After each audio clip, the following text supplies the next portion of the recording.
albums, not just albums, but also occasionally we review discographies, etc. My name's Dennis. My name's Harry. And the other guy is Jack. The guy who's unwilling to speak. I said it. Did you? What do you mean? Sorry, I didn't hear. There was a Assassin's Creed Valhalla playing in my headphones at the same time. Oh, you see, that's on you, Dennis. Can't be throwing at me. Completely on me. So today what we're going to be doing is doing a breakdown or a tier list of Tyler the Creator's albums. Tyler the Creator, rapper, producer, multi-instrumentalist. He's started obviously the Odd Future crew, consisting of Hodgie Beats, Frank Ocean, just to name a few. Earl, the internet. Loads of crazy artists to come out of that crew, man. To be fair, a huge wealth of talent. Tyler's in his discography. He has one mixtape, 5 albums. Well, 2 mixtapes, I think, including the Grinch, soundtrack, which I'm guessing we're not going to be including that in this review. Sorry, all you Christmas fans. Mission, a seasonal mission. So, in chronological order, it's Bastard in 2009 when Tyler was 17. Then followed by Goblin 2011, then Wolf 2013, Cherry Bomb 2015, Flower Boy 2017, and Igor recently in 2019. So yeah, Tyler's been doing this since he was 17, releasing albums roughly every 2 years or so, until to the present day. So let's kick off with just our individual tiers, and then we'll go into a discussion of where we've placed these albums. So should we before we do that, should we explain the tier system that we have? Let's go for it. So people know. At the top of the list is platinum. Below that is gold. I think we got a god tier, right? Yeah, we got a like mind blown GIF. I don't know what to call it. Besides that, since you put together the actual list, Jack, why don't you introduce it? Yeah. I mean, I'm not sure how much of it actually is gonna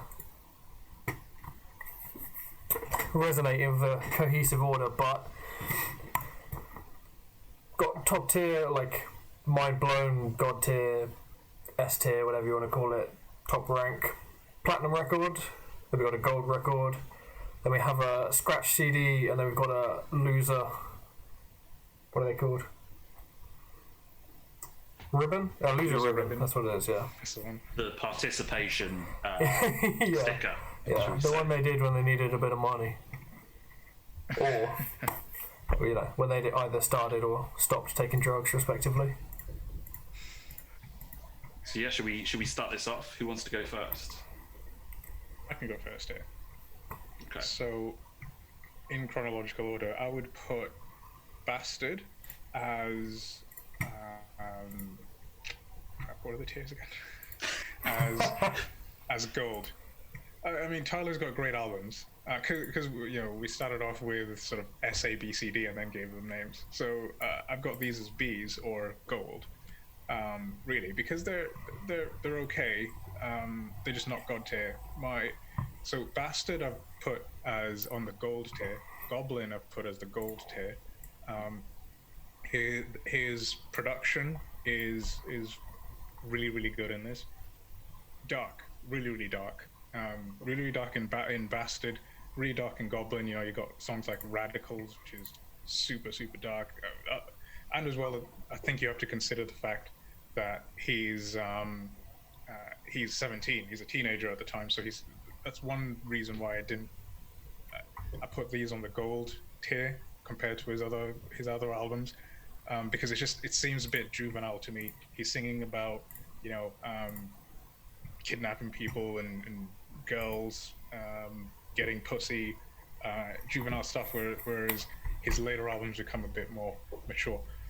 So going on down the list, Wolf, I've put that as platinum tier because this is where I think he starts to turn a corner a little bit. I think this is, I'm not sure, but I think this is when he starts having live instrument recordings rather than just him on a keyboard and samples. So, yeah, and as well, you can see the sort of maturity coming through, songs like Colossus, where he's sort of addressing his fame, he's addressing the position that he's being sort of put in.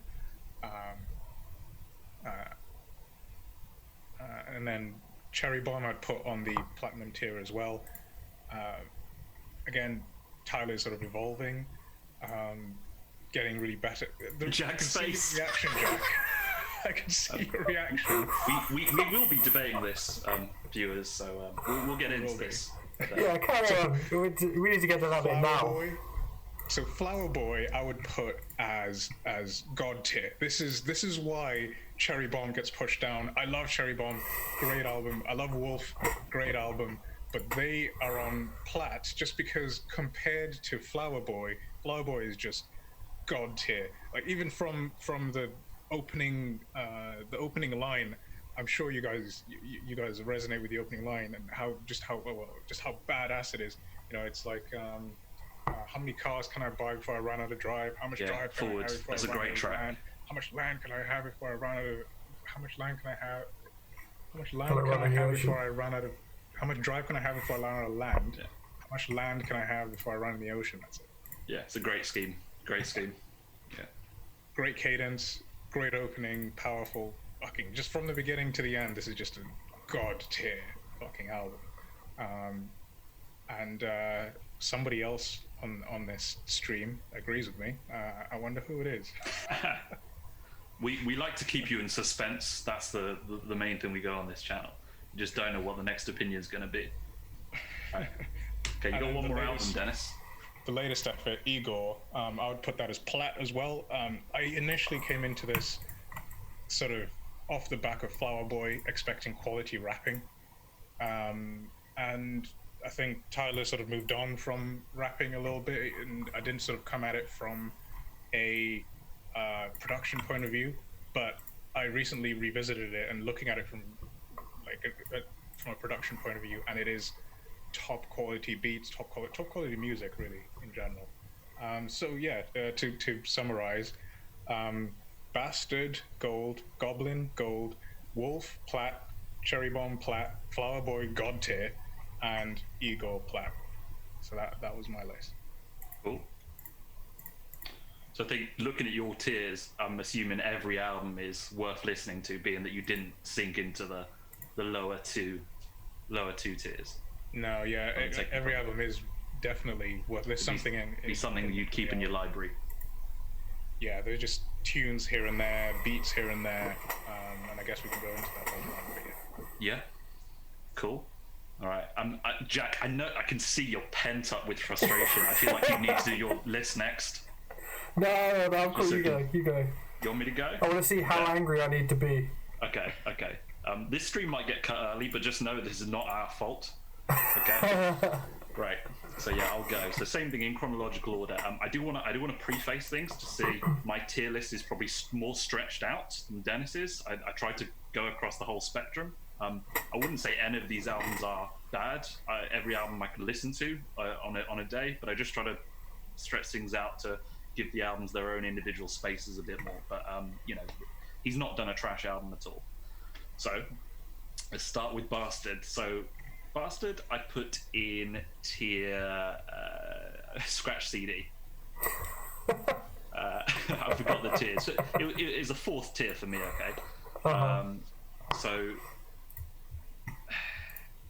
So to summarize, Bastard, it's a great showcase of what he would go on to do.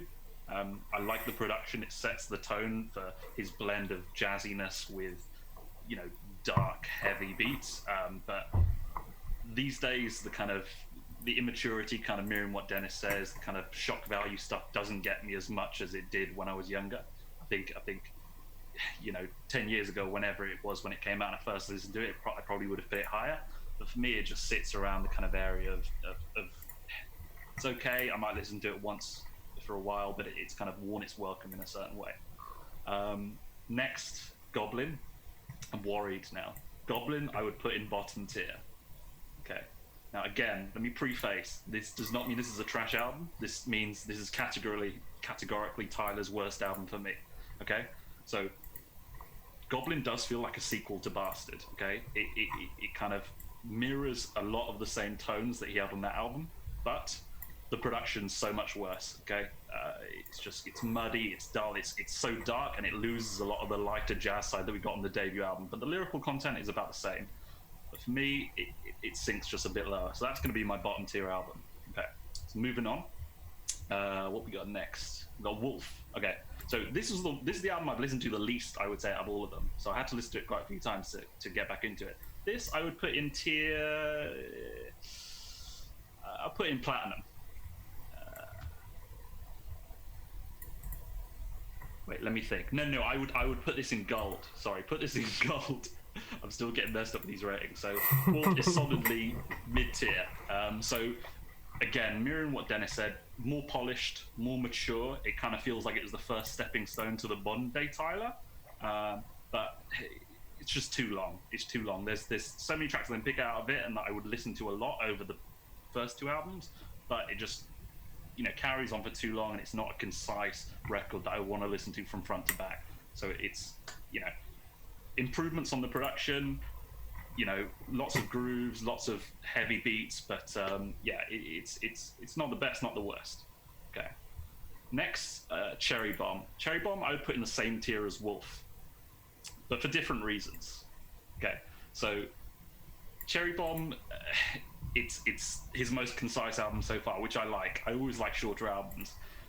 I feel like it's going to be the most divisive amongst the fans, which you can probably see from Jack's face right now. I think a big part of that, and we'll get into it, but I think it's going to be due to the production. I think the production is going to be really divisive. The mix, it's so brittle, and it feels like Tyler's punk album. I don't know if you guys would agree, but it's a very... That's why I'm so surprised. No, I know. And I kind of feel like as an album, it's the last one I would go to when I want to hear bars.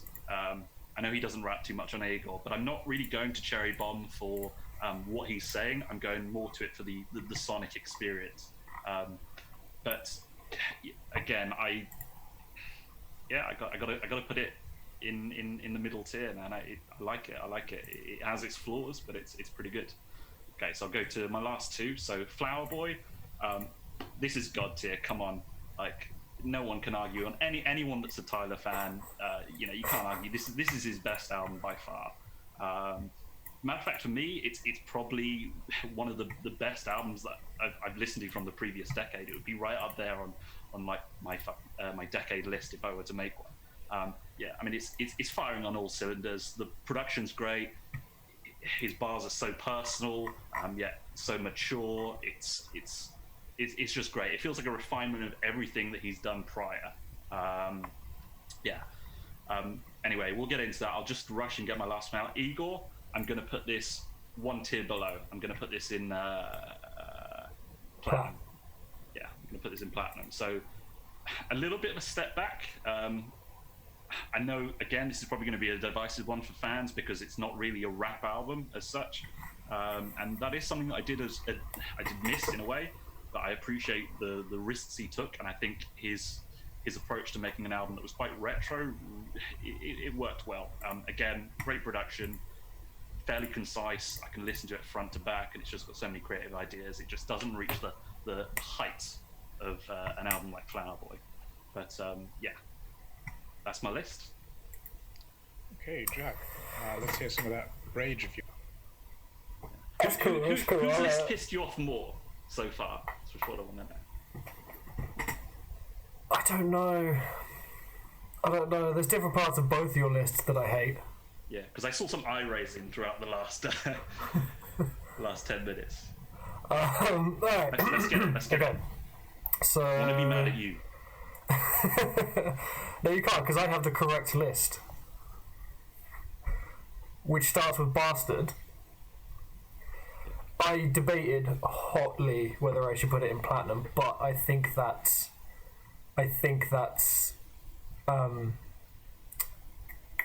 fuck, what's it called? Like being reminiscent and nostalgic. Right. I You think got it's like nostalgia. rose-tinted glasses. Yeah. Listening back to it, there's a lot of stuff that I like we're saying, this is a lot of stuff that I heard as a kid, because he's pretty much the same age as us, all three of us. So we were. I think it was was it 2009 it came out, Bastard, something like that. Yeah, I think 2009. he was 17. Yeah, so we would have been around that same Yeah. age, maybe a year or two younger. No, he was literally born. He was born 91. So Yeah. if you're 92, it's within a year of whatever. So yeah, we were literally the same age, give or take a year. Perfect. Going back to it now,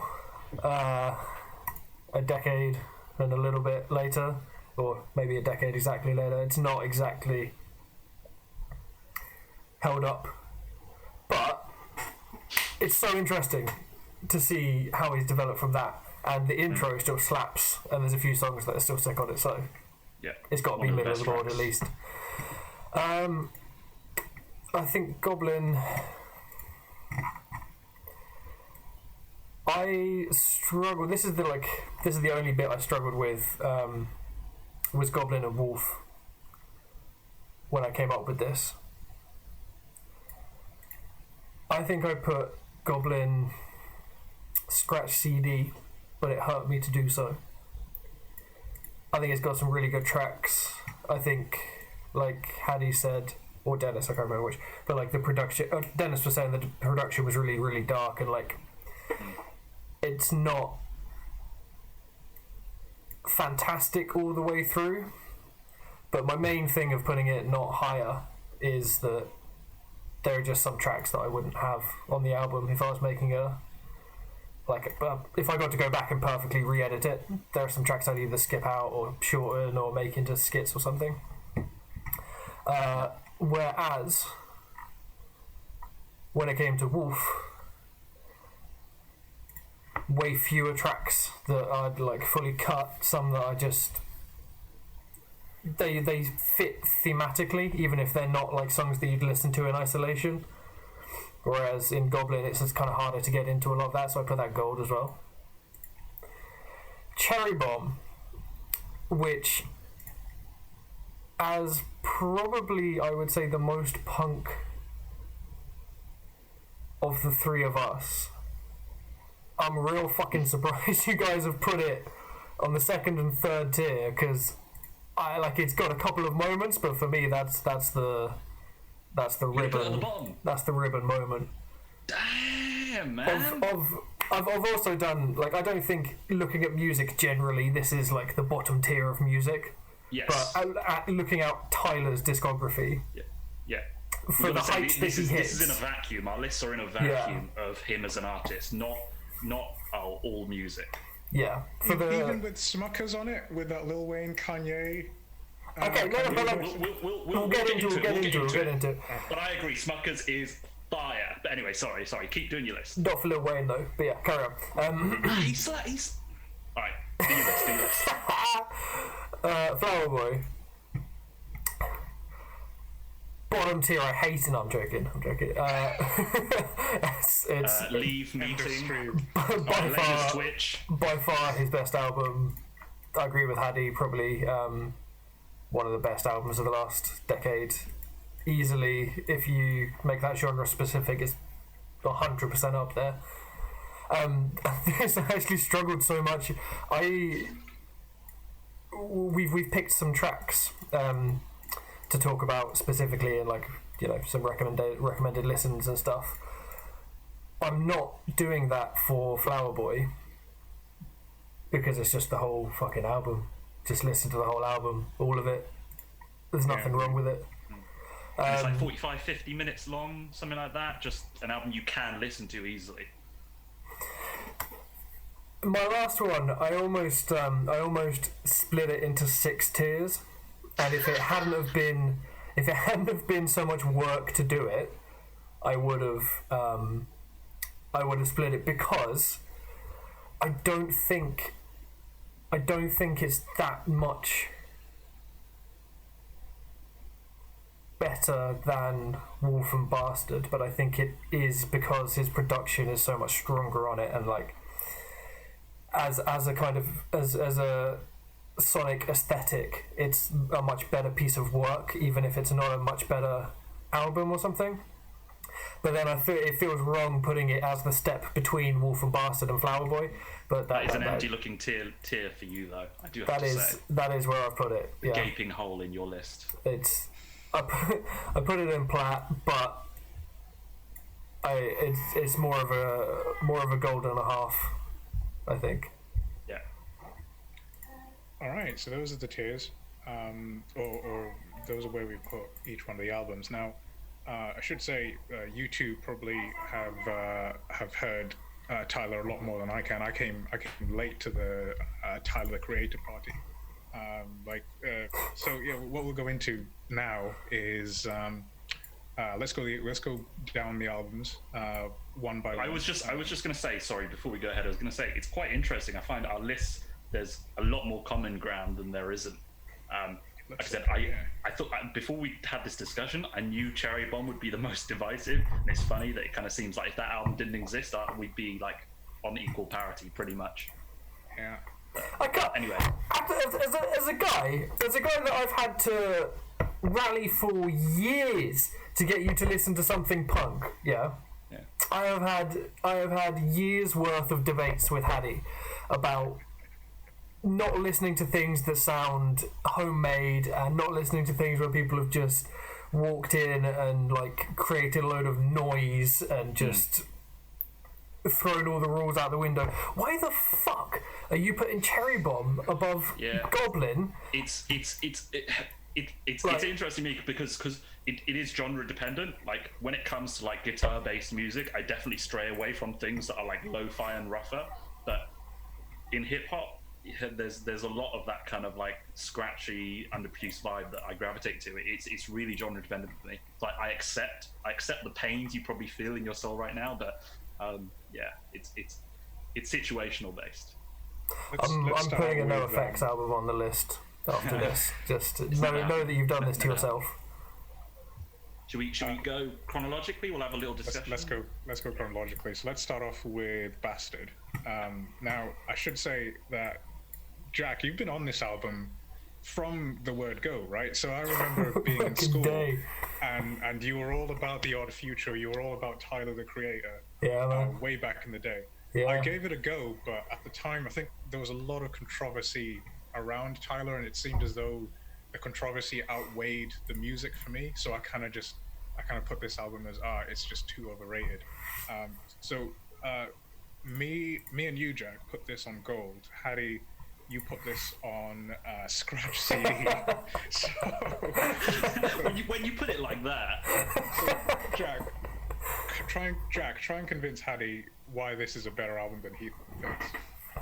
Okay, I think you've undervalued how much you actually rate it, because the things that you said, like it's such a window into the work that he'd later go on to create and all that sort of stuff. I think you've sold that short, because this is a first album. This is an artist coming out with everything they're gonna hit, all of the notes they're gonna hit later on in their career, and generally as our lists for the most part show, it's an album, it's a career that's just gone upwards in terms of general quality. It's got his influences, like you hear stuff like VCR and Wheels, that's got all that Pharrell, Neptune's aesthetic stuff that obviously we all know he's really into. Yeah. And later collaborated with Pharrell on multiple albums, interestingly. And he starts the album, the titular track, the intro. That is one of the greatest conceptual openings to an album trilogy. It's and he was 17. Listen, if so, if I was to make like a recommended listening for Tyler's songs, the title track's going to be in there 100% amidst tracks from all the other albums. It's great. It's a great way to start the album, and I recognize that it has all the elements that make him great now, and I can see the influence in a lot of modern artists from this album. Do not get me wrong. I know it's cultural context, but these days, do I want to put it on and listen to him talking about raping people, killing people? Nah, I'm not listening to that. When I've got multiple albums of deeper content, I don't hate this album. It's just not one that I'm going to come back to these days. Aside from the odd track, aside from the title, the title track, the track with Earl. There's tracks I can pick out of it, but picking a few tracks that I may like, that doesn't mean the album goes up the list. Doesn't work as an album anymore. I would say that really, if you it's exactly like what we were going on about the other day with Deftones, where we're saying like it's if you have a longer album, you're going to land on more tracks that you end up liking. Yeah. So comparing like Goblins, like a 20-track album or something, as 18 tracks or something on it. Yeah. Like Bastard's got 15, but for me, even with the like taking off the rose tinted goggles, I've got 5 or 6, probably 7 maybe, that I would immediately upon hearing again, I still rate them. I still think they're great tracks. I would add them to a playlist. That's almost half the album. That's more than I would put in that category for Wolf. Alright, so one thing that I like about Tyler is how sort of emotional his lyrics are and his beats are in general.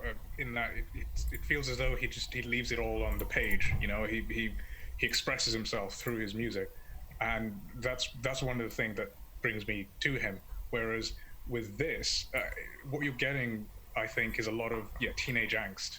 It's like exactly. It feels forced. It feels like he's pushing on the emotions of being a 17-year-old kid, while on the newer albums, especially Flower Boy, he's pushing on the emotions of what it is to be a human. Does that make it less valuable though? For me as an adult right now, yes. I can't go back to the content of that album and have it resonate with me. I appreciate what it's. That content's all the way through that first trilogy, There's a lot of similar stuff on Cherry Bomb. Like Flower Boy's the first album where he's really got like a whole body of work that deviates from that continuously. Yeah.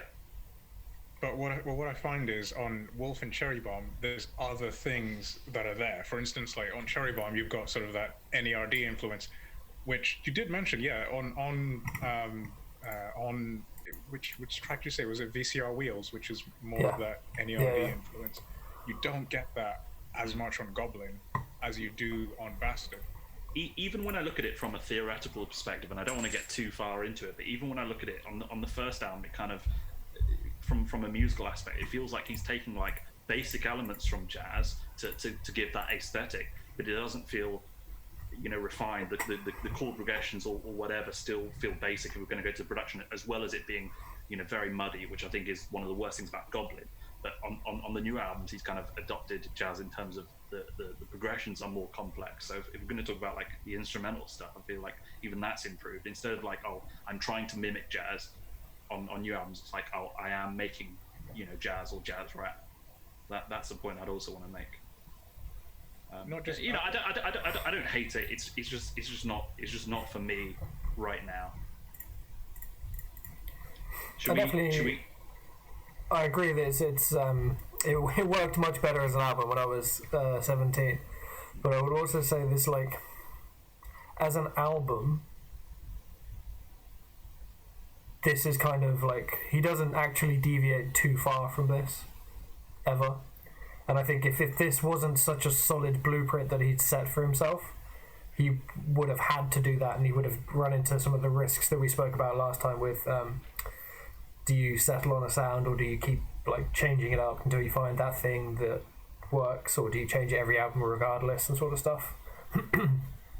I think it's a big testament to this album he didn't have to. should we wrap this album up? I was gonna say, should we just say, if people were to listen to this album, are there any tracks that you would recommend? What are the standouts for you guys, and then we'll go to Goblin.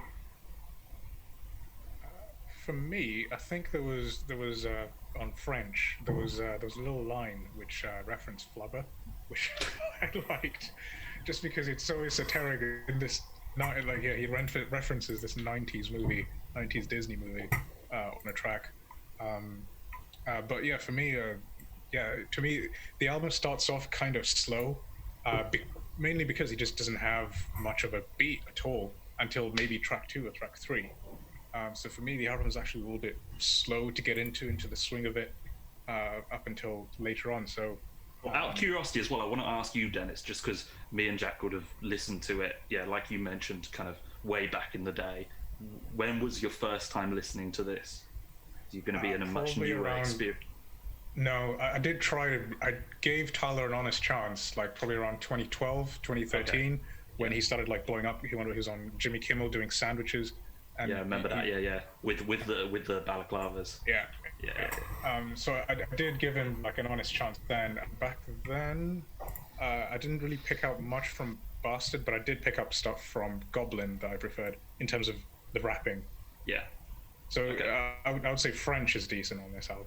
French would be your recommendation. Okay. I'll You recommended one track? Yeah. I didn't pick like a top 3. You're like savages, man. If nothing sticks with him, nothing sticks with him. So I'll just say mine. I've tried to come up with 3 for each album. For this one, title track, again, recommended listening for anyone that wants to get into Tyler. Great intro to what he does. Odd Toddlers, I love that track. Love the production. I think the same beat was used on an MF Doom track, which now listening to it back as an MF Doom fan, it really resonates with me. And Ass Milk, I think, as well, is another great one. Again, a great showcase for Earl.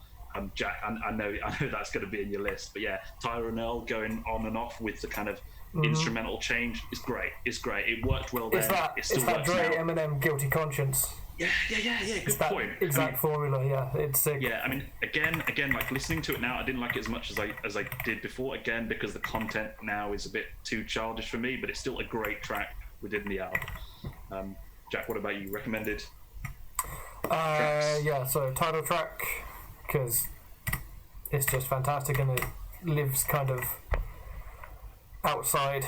I think there's a few tracks with Tyler where, like, because he's somebody who always pushes the envelope, some of his music lives outside of the work it's created in. I think Bastard is one of those tracks. Arse Milk, it's just lyrically, rhythmically, in the deliverance of it, probably one of the strongest tracks he's ever done. Dennis, that's one to go back and listen to, I would say. Yeah, and I like. The last one was a struggle. It could have been 7 for the beat. It could have been French for the lyrical content. It could have been Blow for like the first use of his vocal formant changes and stuff like that. I went with Inglorious because it's a good track. It's his first like foray into real lyrics, like for a whole song, and it's something obviously very meaningful. And after 50 minutes of listening to the album, and all this, like you're saying, all this fucking like horrorcore shock style lyrics and all this sort of stuff, this is really in your face. You get something where you're like, oh shit, maybe there's an actual person behind making this album that I've just listened to. Cool. Yeah, but it's that emotional note. Should we move on? Album 2? Or album 1, technically. Yeah, so album 1 is Goblin, and we've all put it in different places. So I've got it in gold.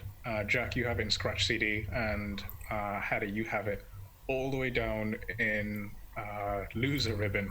Yeah. So let me get into this now, because I going back to this after listening to Bastard, I was expecting it to actually pick things up and improve, because I knew they both had a similar sonic sound. I don't know if you guys agree. It kind of feels like, it was Wolf way, each started changing things up, but in pretty much every way this was just a worse version of Bastard. The production, like on so many tracks, is just terrible. It's so washed out and muddy and just almost like too bassy, but not like the good bass. It's like a really like resonant. Just I don't know. It's just not it's not nice to listen to. Somehow he kind of got worse from the intro album, and I feel like the other thing that was really negative is that kind of feels like there was the weight of expectation on how to deliver on like such like a blow up like debut mixtape, and it kind of feels like, you know, and he references that especially on like the intro track, like he's talking about, oh, you know, how can I live up to like what I've done, and it's kind of like it's almost tongue in cheek, but it just feels so forced. There are tracks that stand out, you know. Again, I think Yonkers carries this album to this day. I think Yonkers when I went still back fucking slaps today. yeah, especially the video. But I went back to this album thinking I'm going to get an album full of Yonkers type tracks, and it just missed so many more times before it hit.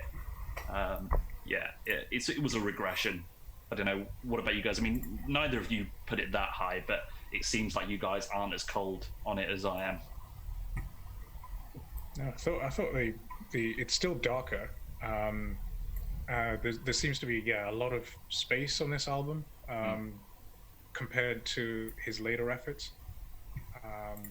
But I think maybe his lyrical content is maybe getting a little bit better or a little bit more mature. For instance, on the track Golden, you know, he has a line which is like, "My best friend is now my fucking assistant." You know, I think at this point he's been touring, you know, these massive festivals, arranging festivals. He's becoming more of a leader in Odd Future itself.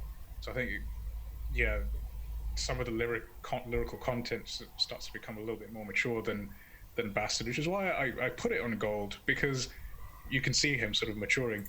And yes, some of the tracks I really like some of the tracks on this. For instance, Transylvania. I thought Transylvania really, really worked. Really? A bit gimmicky, that track, I think. That was one of the ones where, when it first came out, that was a track I loved. Listening back to it now, it slipped way down from where I first would have put it the first time through listening as a younger person. Why is that? Because I thought it reminded me a lot of sort of the Marshall Mathers, Eminem, you know, talking about kidnapping and like murdering people. I think probably for me, one of the biggest part, like it seems now, in retrospect, it seems very one-dimensional compared to what I know he's capable of, and that's sort of like, because with Bastard, there's like, you get really, really diverse kind of tracks. Like Tina is different to everything else, but obviously now you're like, it's just him having fun. But compare that to Bastard, but it sticks with it for the whole track, whereas as you go on, he'll have different moods and different like colours within one track, and Transylvania just kind of sticks with that one thing a little bit too long for me. Aside from a few, I would say that feels like the whole album. I mean, you know, another bad thing is that the album's so long, and it's so like I said, it spends so much time with the kind of dark aesthetic. It's almost like it loses a lot of the kind of more light-hearted jazz sounds from the first album, and it's kind of like dark track, dark track, dark track, dark track, and it's just, I don't know, it really weighs on you when you listen to it in full, I found. Yeah, I found the whole NERD influence completely gone in this album. Yeah, it's all just dark. Dark beats. Yeah, there's a lot less jazz. I mean, there's still jazz in there, but I think stuff like, you can't underrate things like Analog, Her, She. Like they have a massive impact on Golden as well. Like the last track, the first track, he's got a kind of palate cleanser. In between, you know, across 15, 16 tracks, all that in between that stays with the same sound, and it's not, to me, it's not an exciting sound. I mean, I agree generally that there's like probably 1, 2, 3, 4, 5, 6, 7. Yeah, there's about 7 tracks that I'd do something with. The ultimate kind of end point of that, maybe remove if it got that far, to improve the album. But like, there's a lot of good stuff there, and it's like, yeah, like you said, like there's so many moments on Goblin where you can see the progression, but I feel like he almost, like you're saying, like with all the touring and the fact that it's like Yonkers blew the fuck up it's like so huge immediately. It's almost like he didn't have enough time to bring this album through to maturity. But then it definitely felt reactionary. Like he was kind of reacting to that hype and the expectation from that first mixtape. Him in his like in the story of the characters,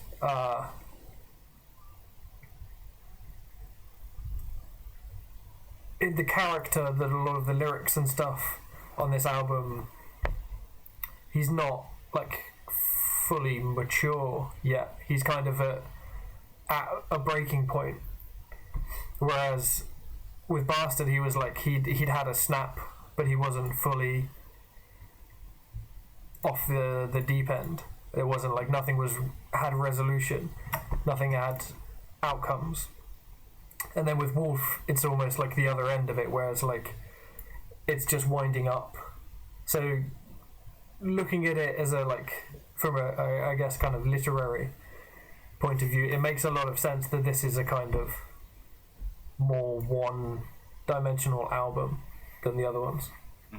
Well, it's interesting. There's that. I don't know if you guys have ever heard, but there's that quote. It's kind of like, you have your whole life to make your like first album, and then you have the space between that, to make your second. Yeah. So it is kind of interesting. The kind of you can see an album reflecting like your experience within that last year or two, whatever. But your first album, you've got so much more to play around with. So I think we should cap this off. Some, pick up unless some Dennis, you've got any other three opinions. tracks. No, I was just gonna. I mean, you put this the highest. It still is at the bottom of your list, but yeah, would you being the artist are stretched out more? Would you keep it in that same? You'd still say it's listenable right in the center? Yeah, no, 100%. Just because some of the lyrics on here are really really good and they work. So, like for instance, Window. I really really liked Window. I liked the fact that Odd Future came in and did their own verses. It has this sort of dark, sinister beat. I wrote down in my notes that this is probably something that Wednesday Addams from the Addams Family would listen to on repeat. It does have that Addams Family vibe. Yeah, if you like Tyler's dark, this would be on a Tyler. That song Window would be on a Tyler best of, for me, because it like you said, similar to I think Bastard, the title track off the last album. This like Window sort of captures some of Tyler's, like if you want to get a feel for like Tyler's dark beats, here you go. Here's Window. Check that out. It's really really emotional as well. I don't really like the again just the juvenileness of it. Again, she, just talking about teenage girls, but then again, he's a 19-year-old, so that's sort of what you expect. Right. Would I keep it on the same level? I think I would keep it on the same level. Okay. But top tracks for me would be I really like Transylvania. I really like Tron Cat. It's got hard lyrics. Starve her till I carve her, then I shove her in the rover. Fucking hard as shit. And Window. I would recommend you listen to Window. It is fucking crazy that you've picked Transylvania and Tron Cat as like two of your three to listen to tracks. I remember at the time those being two, like you get swept up in the heaviness. I remember as the album matured, even at like a few months old or something, they were some of the most divisive tracks on the album.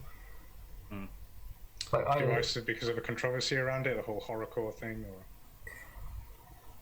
or I mean I don't know about it being that for anyone else, but like I know that I definitely fell off them just through repeat listens. Like the impact of whatever is in that track lessened the more I heard it, whether it was lyrics or the beat content or the sound library. Yeah, I don't personally remember kind of how I felt so much.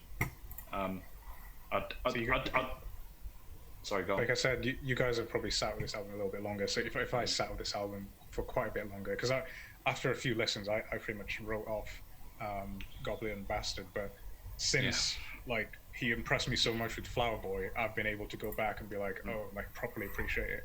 I think one key point I would also make based on some of the stuff But you put Cherry Bomb in platinum rank. We'll You get into that. We'll get one-top into that. bastard and put platinum for. We'll get into that. We'll get into that. I mean, what I would want to say, based on something Dennis you mentioned earlier, as we were wrapping this album up, is I think Tyler's technical ability has kind of pretty much always been there. And if you want to go and just listen to some like interesting flow and just like clever use of words, these albums aren't Bastard and Goblin are both great albums if that's all that you want. But if you want content, that's going to resonate with you, I think that's what's lacking on these albums that you get with the newer ones. But let me just say my favorite tracks. I mean, Yonkers, as already mentioned, that's going to be the one that I would pick out. It's a basic option, but again, that's going straight in the Tyler playlist, the Tyler Essential playlist. It's probably the only one I'd put in there if I was going to make an essential one. But I also like She. I know you said you weren't that hot on it, but I'm a big Frank Ocean fan, so I always like when he's featuring. And probably Sandwiches is the other one I'd put in there. It's the kind of, it's probably the track that represents the album the best out of my choices in terms of the kind of production, and it has that kind of immature feel, but I feel like it's the best option on the album. We just all know this is something where they're just kind of wiling out. Yeah, I think so Yonkers, She, and Sandwiches. Sandwiches sounds the most like, because he was getting all the Eminem comparisons early on with all the Kill You sort of stuff going between them. I think Sandwiches is probably the most like Eminem style track on here. It could be like a Slim Shady LP type thing. I would say very early. I find it interesting because it's not only like the music and the sounds that are going into producing the beat, but on that track, it's his lyrical play, and the rhythms that he's putting into his schemes, they're much like quicker and something. Because like Yonkers, it has really, really interesting rhythmic play in his words, but it doesn't sound like anyone else because he's got that really like deep form and put on his voice, and it's so slow and it's like trickling out. Just want to say that the tone of his voice is fucking awesome, and has always been. He's got one of the best rapper voices, which adds so much. I think there's an amount of that. I think there is. I'd love him to do a breakdown of some of his songs in the Door sessions that he's produced them in. I would want to see the vocal effects, just to see everything, how he's layered stuff up, what he's doubled, how he's like, how anything that's hidden in there that you can't hear from immediate listens and stuff. Yeah, mate, them Flower Boy stems are going to be wild. To see the layers on that album. Because do you remember? Like, I know some people were doing this, but do you remember how after Tyler broke out and like had his kind of big rise to fame, do you remember how many fucking rappers the next year put out tracks where their voices sound like this, and they all had that really low formant, they cut all like the nasal part of their voice out, and they all had the voice that was 4 octaves lower than any human voice. But you could, but to be fair to that, obviously it's gonna, you could potentially say, oh, that's had an influence, but at the same time, that kind of style is kind of, that's like a chopped and screwed thing, which goes way before Tyler, which I can't remember what it was, but it did originate in one of the states of the Dirty US. South. It's something like where it's like slow down the record, everything kind of. I hear that style being very influential on Tyler around this era. I agree. He reinvigorated that sound, but he wasn't the originator. No, I agree. I don't mean to say that he made it up. No, okay, yeah. You could see the spike after he did it. Yes, yeah, it led to more people. Yeah, I mean, he would have been the hottest thing in rap at the time. Because right? Chopped and Screwed was around really for like 1 or 2 years, and then everybody kind of got sick of it and it just disappeared. But I'm not sure. Speed that fucking record back up, man. Exactly. Yeah, I'm not sure if he slowed himself down or if he just lowered his voice by an octave using an auto-tuner. Yeah, I think he used formant effects. You still hear it from here and there today. I mean, one of his mates, ASAP, right? ASAP Rocky's done so many songs where he's done the same thing. So you definitely hear the influence. Yeah, they did tour. I think starting the Wolf tour, they like toured together consistently. So that's probably where the influence comes from. We'll get into that Flower Boy feature as well, because who that boy? Anyway, I'm gonna- Jack, let's wrap things up. Do your favorite tracks, and we'll go on to Wolf. I'm gonna WhatsApp you the aspect of sound that he's manipulating to create that thing. Okay. I'll have a read. Yeah. What are your So recommended yeah, tracks? Yonkers. Obviously, he can't not put it on there. Dennis is insane for putting Transylvania there and not Yonkers. Yeah, excluding Yonkers, that's wild. Yonkers is pretty sick. I think the partnership between Tyler and Frank Ocean is probably the strongest out of all the potential ones in OF. Yeah. I think him and Earl I like Sid on his records, but Yeah. Frank's a good one as well. I think in terms of potential, going from early, it would go Tyler and Earl, Tyler, Frank, and then Tyler and Sid for me. Yeah. But Tyler and Earl never really got the chance to hit that level that I think everyone expected. It's crazy how those three artists, rose up from that, and I would put them all on similar levels to Tyler. Maybe not at the I would top say for me. I would say Hodgy listen to all Beats those. probably got like a little overlooked through coming out with OF, because I feel like he had a lot more potential than a lot of other people. But when he drifted off features the on map, tracks alongside 3 or 4 other OF people, he kind of gets like buried. And Analog was my last one. So like that kind of Cool. fast sine wave from the beginning, the flipping of the beats, sick all the way through. So safe picks from me and Jack, I think, and some wild hot takes from Dennis, which is interesting. Well, it's because I haven't sat with this as much as Yeah. you guys have. Yeah. I haven't had a chance to pick out some favorite songs here and there. But yeah, if I was to, and as well, I didn't drink the Tyler Kool-Aid early on. So Okay, what we got next? Wolf, which from my point of view, I think this is when he starts to really, well, I think this is when he starts to bring in sort of real instrumentation into his music. Beats are high quality. Again, rapping is high quality. Really fast paced. I find, like, literally if you blink and you'll miss it. Yeah. His rapping improved slightly, but I find the production improved massively. That was the biggest jump, just in terms of polish. The harder beats weren't washed out. They actually hit really hard, besides obviously a few exceptions. But yeah, production I found the biggest jump on this album. He had I think it's 8 people, including himself, working on like the way that the album sounded on Wolf, for like audio engineers and producers and stuff working with him on mastering and mixing and stuff. On Goblin, he had one person working on mastering, and that was it. Yeah. You can hear it. It's a completely different aesthetic. So it's a very good point. But yeah, it feels like it's a was lot the less same person, DIY. Which but that's the thing is some people might like that DIY aesthetic, and like I said, it came back to it on Cherry Bomb, I think. But this is definitely a newer level of polish, and yeah, it's interesting you said that. Kind of, it does feel like there's a crew that have assembled it. I'm not quite sure, varied but musically as well.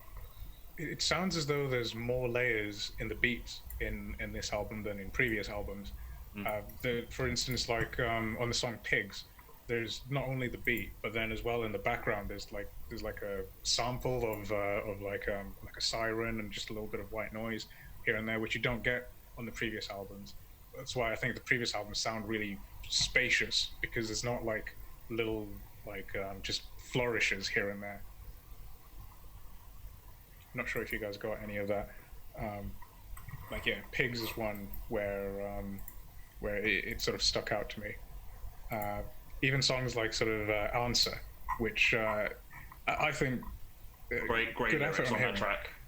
Great lyrics. He's been talking about his dad for 3 fucking albums now. But this, I think, yeah, he's got like this melancholy, sad beat with like an emotional subject matter, and it really just drags you in. I completely agree, and that's the thing. It's less, that's a track that kind of, it replicates what he was talking about in the first two albums, but it's less like, oh, fuck my dad, fuck life, and it's more like, this is how I really feel. He's letting you in, the shield or the mask has been dropped, and he's letting you in, which I really appreciate, here and now. Which is also why I think these later albums are a little bit better than the earlier albums, because it's that letting you in that he does with his later albums that I think he's a bit more guarded in his previous albums. I think that's a bit harsh to say though, because like it's literally like Lone is the last track on Wolf, and there's a similar sort of thing. Like it's quite personal, top tier lyric driven sort of stuff. But that's exactly the same as Inglorious from Bastard. So this is what I mean. Like there's even in he makes improvements as he goes, but there's no, not that he needs to, but there's no escape of the earlier work. He still has all that core stuff that he's bringing with him. He's just kind of refining it as he goes. He doesn't change who he is. Sorry. Yeah. No, I was going to say he doesn't change who he is. It's the version of himself that he lets out, right? Yeah. Which side am I showing you? I also think that it's my biggest problem with Wolf and Goblin is how many tracks there are. It's too long. Because he has absolute bangers. Yeah. But like I guess it's not as much a problem just generally looking at them, but to put it in a tier list, it feels so like it feels almost like you're being tracked, because there's like I have to put it at least gold because of tracks like Iffy, Answer, Awkward, Domo 23, like Slater 48. There's too many good tracks to not put it here. But then, how many bad tracks and how much weight do I give to them before I drag it down lower? Well, that's an interesting point, because I was going to say, obviously, we had a contentious talk about, Cherry Bomb, obviously, which we'll get to. But I think if this album was condensed a bit to be Cherry Bomb's length, it would be better than Cherry Bomb for me. It was, again, it just went on a bit too long with some tracks that kind of repeated themes that he did better on others. So, Should we go through the length could have taken it back a tier for me. Let's go through a top track list. So top 3 tracks for me: Domo 23, loved it. I love that. Beep, banger, beep, beep, beep. Fucking banger. Sick. Rusty with Domo and Earl, again, sick. And Pigs. Quite liked Pigs. It's kind of dark. Both of those beats are really, really dark. Pigs and Rusty. Again, really, really dark, but still got a kick drum in there, unlike some of his other previous, Bastard Goblin, you'll have a dark track and barely even have a sort of a bass track or a kick drum on it at all. Yeah, the heavy tracks hit. That's the key thing, which evolves. I found it quite interesting. How would you? Because I've got a note on Pigs that said how it seems like more of a. It works in the confines of the album, but I don't know how I would think about it as a track by itself. So did you think that played any part of your enjoyment of it, whether it was a deliberate interpretation of it, or do you just like it in isolation? Well, it's got I like the instruments and the choice of instruments that he chose to use. Like, for example, he's got like an organ going through it, something like that, I think, in the background, which I thought was just like an interesting flair to put onto a beat, which made it sound just kind of sinister, and so that's one thing I liked about it. Yeah, fair enough. And again, the layers and the sampling and the sirens in the background, it was I didn't really compare it to the sonic experience of the rest of the album. I'll do my standouts. So I'll probably say, it's going to be similar. I think that is the first time we've been kind of on the same wavelength track-wise. Then it's Domo 23 and Answer, two of my favorites. Again, Domo 23, a great heavy track. Answer, a great track that lets him in and kind of refines kind of the message he had in his earlier albums. Other one that stands out, I'd probably say Rusty, not as much as the first two, but it's definitely one that stood out to me, and kind of again, the sound of it was more modern Tyler for me. So those would be the ones I choose. Oh, I do want to know, actually, I want to ask you guys what you thought of Tamale, because going back to it, I couldn't stand that track. I think the beat slaps more than the lyrics on it. But I remember at the time I bombed that track all the time. I actually remember going to visit a friend, getting into someone's car who I didn't know them, but I was with my friend who they'd come to pick me up, and I didn't know the guy whose car it was. I didn't know their music taste. I immediately get in and put on Tamale like full You're volume. crazy. That's like on a list of tracks you never play in front of a stranger. No, because I jumped in, the album had just come out. I was listening to it on the train over or some shit.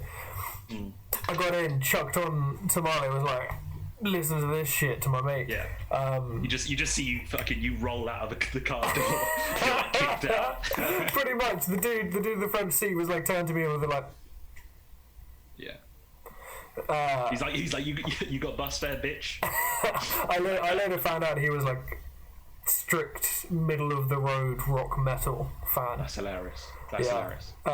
Dennis, does that I mean, can you recall that track of my head? I just thought it'd be one that'd be the most interesting to have a quick point on, because it's no, I mean, it's very different. Yeah, it's very all over the place. Starts off with a woman shrieking in your ears.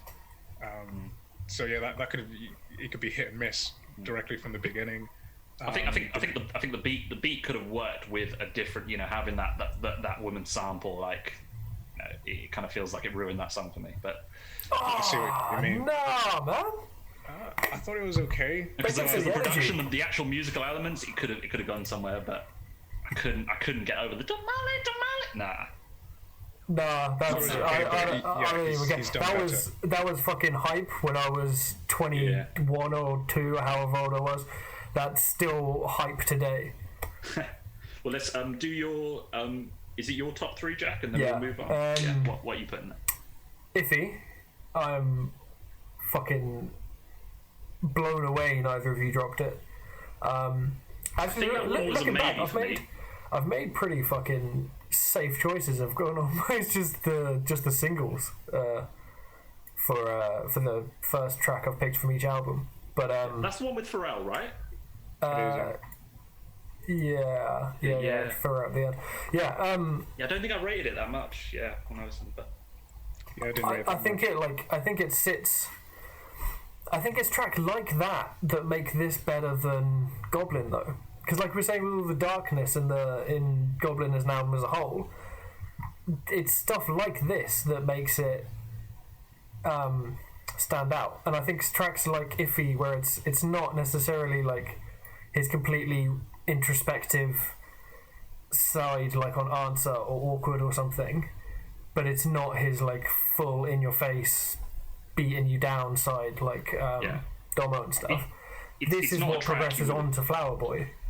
Yeah, I mean, just having a quick listen back to it now, just skipping through. I think the Pharrell feature was not a good Pharrell feature, and I say that as a huge Pharrell fan, huge Neptunes fan. I think just for new watchers, I'd probably say Neptunes are one of the best production groups of all time. So easily. I don't want to understate how much I love Pharrell, but his like crooning on this song, not great. No, it was. I was let down to hear Pharrell do it, but I was also let down after the amount of after all this 2-album build-up of the like Tyler repeatedly saying how much he didn't buy into celebrities and stuff, but like the one person he always liked was Pharrell, and like the one person he loved the beats of, and if he could work with anyone he'd do this. And this was his first feature on a Tyler track. It's a letdown. It's a letdown for that collaboration, like the first time for that collaboration to happen. But obviously, you like the track overall. Aside from that, I like it overall. I like where it sits on the album. I remember the first time I listened to the album, this was like the moment I was fully sold on it. Dome 23, can't not have it. It's also got an amazing fucking video. Yeah, I need to watch it. I don't think I've seen it, but It's worth going sufficiently back to high. directly after this. Is it in like a boxing ring? Yeah, right? wrestling. Yeah. Yeah. Oh, wrestling. Sorry. Yeah, I might have seen it once, but I'll rewatch. Yeah, it's good shit. And awkward, because he's got that like we were talking about kind of again with Deftones, how they like the interplay between the vocal style and the music underneath it, and like contrasting that and giving it some juxtaposition to pull against for tension. Awkward is like a masterclass in that. It sounds like a haunted NES game or like some Game Boy shit. Yeah, Right. And He's doing the kind of chopped and screwed thing on that track, right? Yeah, yeah.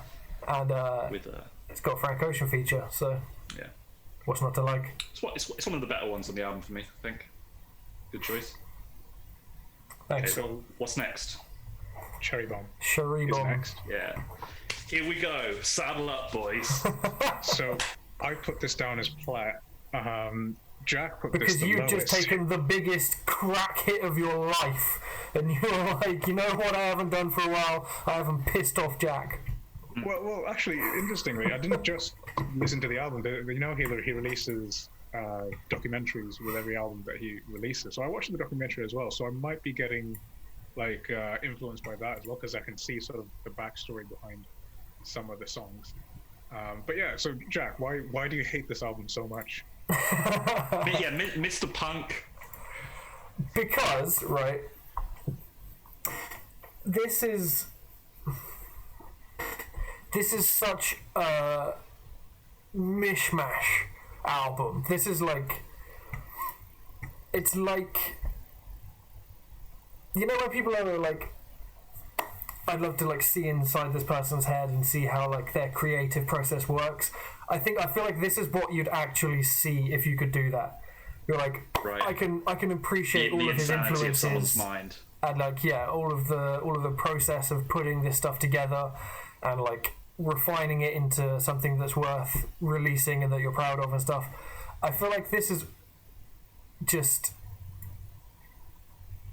I feel like if there's a column of that where it's like his other albums are listed in this column of like, you know, top to bottom, how good they are, there's almost a completely separate column to the side for Cherry Bomb where it's definitely, I think what's interesting, I think it's definitely the album that utilizes the most, or the potentially the widest variety of like genre choices. I don't know if you guys would agree. 100%, yeah. But it steps out of, you know, everything up until now. We've got the blend of dark and heavy with jazz. That's kind of like a thing, and this kind of goes all over the place. I'd be curious actually. So it seems like that was that less of a negative, or that was more of a negative for you than the actual like mixing. Or were both things that was it both those elements that had a negative for you? I feel like if I hear this from a different artist, I might look at it differently. Listening to it and knowing, because I also remember I liked it more early on, and after, but I never paid it too much attention. When Flower Boy came out, I went back and re-listened to a load of Tyler's older stuff because I hadn't listened to it as much. And I re-listened to Cherry Bomb after hearing Flower Boy, like maybe within a fortnight of it coming out. And just not even stylistically, but just I feel about this, I think how you guys feel about Bastard. Where you're like, as in he set a level of expectation that you kind of like, you go back to and you're like, oh, this is like too unrefined. Yeah, it's too immature when we've reached this height. Is that what you mean? If he'd released Cherry Bomb and then released 2 more albums like Cherry Bomb afterwards, Right. but he'd progressed this sound, I reckon by now it would sound good. But what I would say to counter that, I can see your point. But what I would say to counter that is, I find there's lots of elements of what he does on Flower Boy here. It's just muddied with the kind of like the abrasive sound. But I think the the kind of the musical style. It is a bit more all over the place genre wise, but I kind of feel like it's almost like a prototype for Flower Boy, but just it's put through like a meat grinder. And Yeah. he had a lot less time to do it, but the elements that are on Flower Boy are here. I see a lot of I'd make a lot of comparisons between maybe this is like listening to a Neptune's album rather than listening to music by Pharrell in isolation, because it's like he's had all of these other people involved in one way or another, and like he's had other rappers and stuff, or other like hip hop artists come in obviously for it, but he's had like the Incubus guitarist come in, and he's had people from I'm trying to remember their name, but there's a like hardcore band that they're really good friends with, and have been on tour with a couple of times,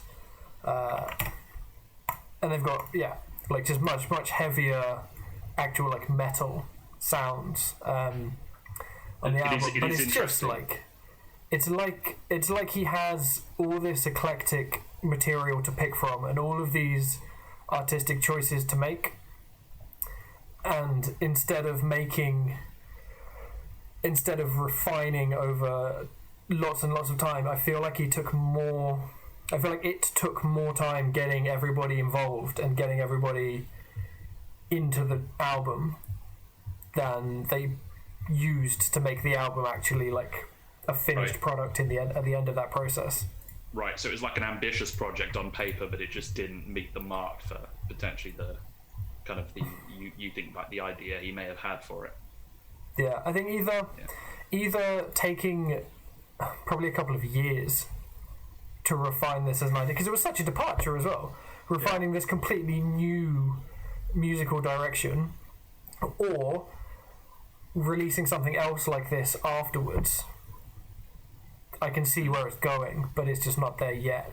I think it was like I've got no idea what he would say about it, but to me it makes, if I'd had that progression, it would make complete sense to go from releasing something like Cherry Bomb and then going back completely the opposite direction to release something like Flower Boy. Yeah. But also looking at it from a personas and stuff point of view, at least he got to break out of the media looking at like all of this stuff and like, is he psychotic and all this, like all he raps about is this sort of stuff, and they're like, is he Wolf, is he Ace, is he all this sort of bullshit that Slim Shady and people have had with alter egos and stuff before. Nothing stops the media covering that angle on you like an album like this.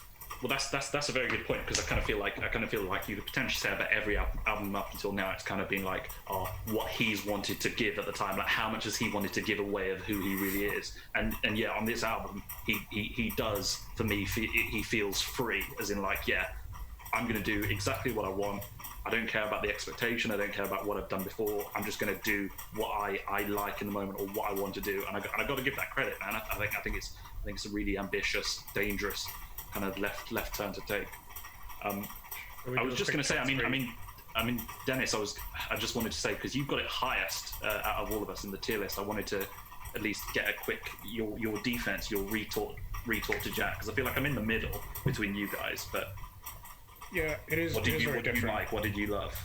I mean, unfortunately, I did miss a few points that Jack made, but to pick up on your point, they were very good. Like, sure they were. Backpats. Watch it on the VOD, man. Watch it on the VOD. Yeah, I'll have to watch it back.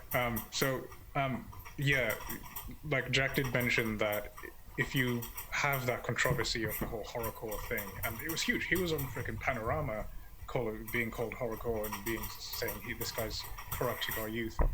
And from the UK. Yeah, he was banned by Theresa May. Insane. Although that was before this. Yeah. So I can see how just to bring that back up. Yeah. So I can see how you make this album to go further away from that. But I think Jack picked up on something really good that I didn't pick up. There is a ton of collabs on this album. Just every single track is a collab. Well, I was going to say it's the first album really where he's kind of broke out of his Odd Future mold. So just kind of mirroring it. All the other albums basically have been dominated by people in his crew. Obviously, it goes the other way. Yeah, you got Schoolboy on here. You got Lil Wayne, Kanye, Pharrell. And that probably adds to the fact that it's so all over the place, genre. 100%. Yeah. Yeah, but I didn't think it was a bad effort. Again, I hadn't listened to this album before. I've rinsed Flower Boy loads, and I thought Flower Boy was really like the point where he turned the corner. But now going back, I can see that it was a gradual progression. Yeah, it laid the foundation for sure. So I can appreciate this as a brick within the Tyler sound of where he's going. Similar to like I could appreciate Igor for being another brick on where he's going. Even I haven't seen The Grinch yet, but I really want to see The Grinch to see what his effort is of putting together a soundtrack for a movie. We need to come back and do like a Christmas thing. And Christmas albums too. Yeah, get the Grinch involved. So I would put it on. Did I put it on gold? Plat. I think you put it on plat, man. Yeah, I did. Big, along with Igor and Wolf, because I can see his progression and I can appreciate his progression. One thing I wanted to say. You go first. I was going to say, like, again, I think for the majority of his fan base, you're going to get the widest range of ratings if you were to give it. This is an album that if I could hear someone say it's top tier, I could hear someone say it's bottom tier, mid tier, and I'd be like, I respect your opinion. You know, I don't have the kind of energy to argue one way. It kind of feels like you could pick it up on any day. It's almost like a palate cleanser album, where you can't attribute it to you must like it because you like this. So I think it's probably the album where you have the most range of opinions, and people just have to accept that some people are going to love it, some people are going to hate it. There's no turning those people the other way. Are both of you more likely to listen to a track from Cherry Bomb than a track from Bastard or Goblin?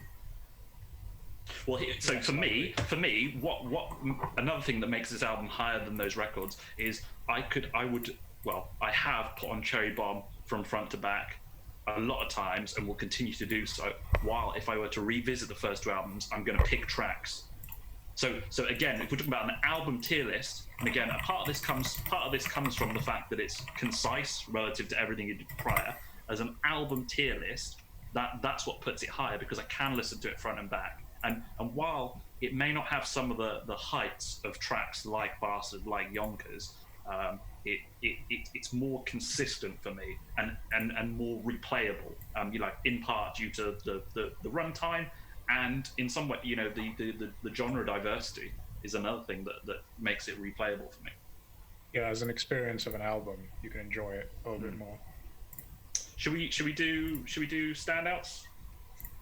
Yeah. So give us your top tracks. Me? Yeah. I'll go with mine. Standout tracks for me: "Find Your Wings," "Fucking Young," and by far my favorite. Again, straight in the Essentials playlist. "Smuckers." What a track! Yeah. Everyone snaps. Tyler, Kanye, Lil Wayne going back and forth with Tyler with the beat change. Man, one of his best tracks. Loved it. Yeah, I'd love to hear what Kanye's original lyrics for that were, because he supposedly heard Lil Wayne's and Tyler's and went back and rewrote his entire part. But the bit that he came back with, that's really interesting, because they go back and forth. So it's kind of like, how do you do that? Yeah. Because you kind of go playing off each other. Yeah, but I agree that's probably the standout track above anything else for me. Almost entirely from Richer than black folk with white kids. Oh yeah, Kanye's got some of them. You know, they're kind of semi-cheesy, but they make you laugh. Like his kind of stick all over that. Yeah. It's great. It's great, and I love a track with a beat switch. Like yeah, you have a hip hop track and it switches halfway through. That's always going to tick my buttons. Yeah. What about Dennis? Give me your favorites. Well, did we get all three of yours, Jack? Yeah. No, not yet. We spoke about Smuckers. I mean, it's probably list. for the rest of it. It's probably just moments within the tracks than actual whole tracks. Like, Yeah, I'm the same. Schoolboy's good on both the tracks that he's in. Blow My Mind and Pilot have cool moments. Like, I love the beat on Pilot. yeah, That would be up there. That's got Sid on it as well, doesn't it? Like that synth was like man. Yeah, I could listen to that on repeat. That would probably be my fourth in my list. So I would go top three, just to cut you off there, Jack. I would Go for it. There's not much to done. cut off, to be fair. Let's be honest. Yeah, I'm very finished. He's taking I would go- Smuckers and a few others. Again, I have moments. So Buffalo's got some sick lyrics in it. One bit that again, like his sort of progression of being sort of a leader within Odd Future as well. There's one line which is like, "Wait, how many leaders in the house? See how nobody got their hands out? See, that's the issue." You know, he's sort of like saying, "I've been put in." You know, people are saying to me, "Oh, you're leading our kids, and you're like corrupting our youth." But like he's sort of saying like, "Okay, but who's standing out? Nobody's standing out. I'm standing out. That's why I'm out here." And I've as well, like some of the other lyrics is like, "I've been helping people." He talks about how it talks about how people helped out with his lyrics on some of the other songs. I'm not sure if this is this album or maybe Wolf. But anyway, Buffalo, sick. Run has one again, like a really good line, which is Like an interlude, again, yeah, basically it's like a 1 minute thing, but he's got one line which is like, "That light you hit, it was the light I held. That's why you never see me with my chains out." Which again is like kind of interesting. Him being like a millionaire now, and like reflecting on what it's like to sort of be walking around. I appreciate you've added or you've noted like standout lines. I feel like I need to do that next time we do one of these. So, good job, Dennis. You can have one pat on the back. Yeah. Thank you. Feels good. What else you got? What else you got? Obviously, yeah, have to go along with you guys and just say Smuckers. Kanye, I think, is hit and miss when it comes to rhyming. I think when he puts effort in, like he can literally give you some god tier fucking lyrics. What's that song? Something in the Wild. No Church in the Wild. Yeah. No Church in the Wild. Again, amazing lyrics on that. If he wants to create great lyrics and he sits down and does it, and this is one of the tracks where Kanye fucking showed up. So yeah, Smuckers. We need to do a Kanye. I find he often. Discography. Oh yeah, Kanye tier list. Yeah. Good idea. You got me thinking there when he's saying No Chest the Wild. I was going, well, that's not what I'd pick for like a standout Kanye lyric, and I was like, damn, what do I actually pick? Yeah. All right. Yeah. Prepare for a Kanye tier list in the future, and yes, we will include Watch the Throne. What we got next? I think now do we move on to the money shot? Do we move on to we go into the fucking the fanboy party. Yeah, so Flower Boy next. We all liked it. We all thought it was god tier. Hattie, give us your thoughts on Flower Boy. Can we try something instead?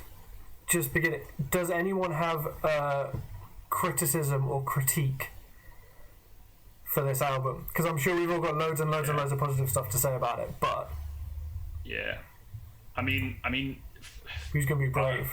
It's hard. I'm just going back to the track list now, but I mean, as I mentioned earlier, this is not only like a god tier Tyler album. This is like a god tier album, of albums for me. I'm trying to think. I mean, there might be one or two tracks that maybe don't hit as well. The only thing I would have, which I would say isn't really to do with the album, is the references to his homosexuality in this, which I'm not sure what the hell that was. It might have just been a PR stunt, because around this time, there's lines on the album. Yeah, it's like I've been kissing white boys since 2004 or whatever. Yeah, and he released a single with ASAP where Potato Salad, where he's like, "Your cop cars, my nigger are cop houses," and fill in with some Leo DiCaps and some Cole Sprouses. Yeah. So he's been dropping these like little hints here and there. And then obviously there's the Jaden Smith thing, where Jaden Smith in a concert announced that he was going out with Tyler, which made me think even more, oh, this is just a publicity stunt.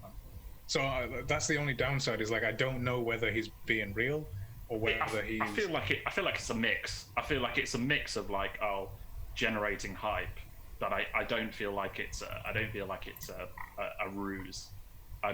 My best guess is he's probably going to be bi, or maybe leaning. Yeah.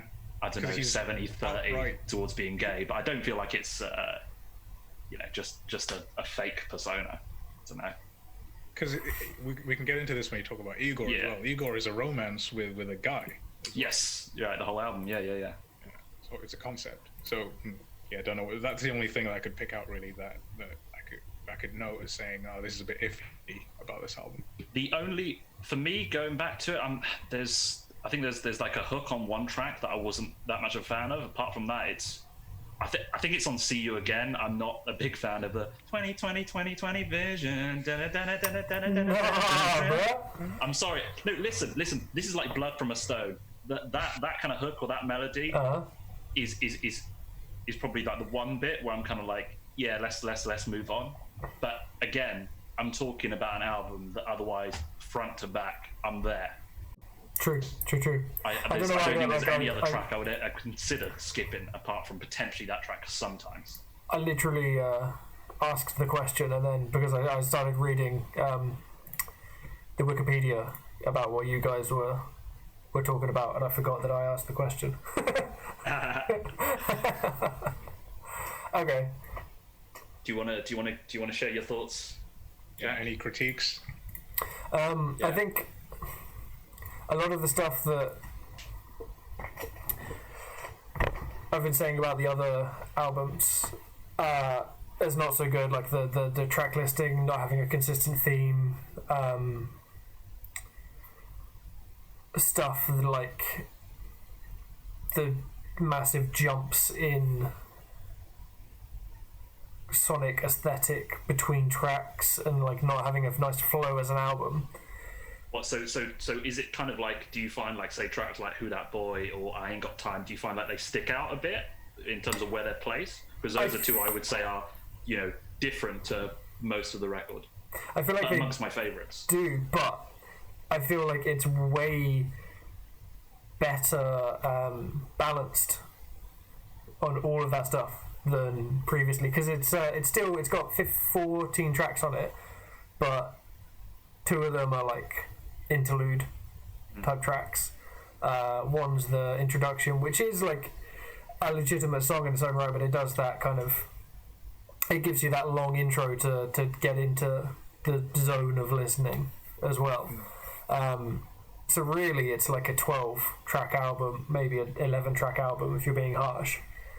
I think it's about 50 minutes long or something like that, which again is like a golden area, under. I would say.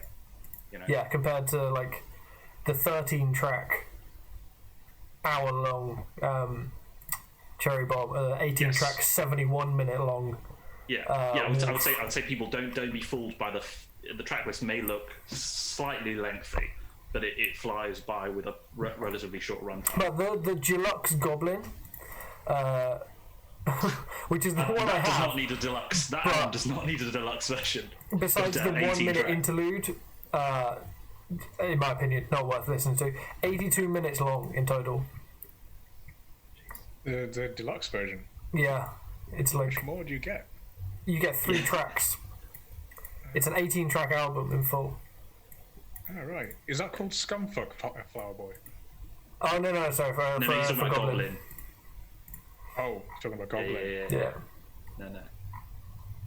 Yeah, no, I think this is such a culmination. I think there are like, you'd have to get down to such a micro level to find things to pull apart about this album, and it would literally just be things like, you know, maybe have this as a 4-bar instead of an 8-bar, or like, Yes. maybe bring this sound back in earlier, or maybe it like you maybe you do some different augmentation with the sound instead of it like just jumping in. Yeah. Like it would be really, really micro changes like that. Yeah, because I think for all of us, right, with the previous albums, on every album there's probably like tracks that here and now we could probably like chuck out, and it's not going to detract from the album. But yeah, with this album, I wouldn't want to get rid of anything. Even like I said, See You Again might be a weak point for me. It's like, you know, if the rest of the album's on a 5, that it dips to a 4. It's not, you know, it's not like it's not a sore thumb or anything. So we all agree this is a masterpiece. Now, Yes. so let's go into some top tracks. So I would say Who Dat Boy. Who Dat Boy, amazing. My favorite part of this is ASAP's second verse. Where he's like, fuck the rap, I'm trying to own the planet from the other business ventures. These niggas these days. That little bit, these niggas these days. I fucking love that. I don't know why I love it so much. Just the cadence of it, the delivery of it. Make that dick disappear. How she do that? Yeah. It's just so quotable, man. Just that whole track, and that like they like have like the best chemistry on like tracks. They do indeed. I've got a video open that I found while I was researching stuff today, just last minute before we came on. That's 6 minutes of Tyler and A$AP Rocky bullying each other. That is what I'm going to watch immediately following this episode. What's that? What's the name of that other track they did? Like a just a single where they're in Paris. Potato salad. Yeah, that's what Dennis was talking about earlier. Okay, yeah. If you listeners, if you haven't listened to Potato Salad, listen to it again. It's one of Tyler's best tracks, and it has A$AP on it. And they need to do a double, like an album together. That's my thoughts. Don't make a double album though.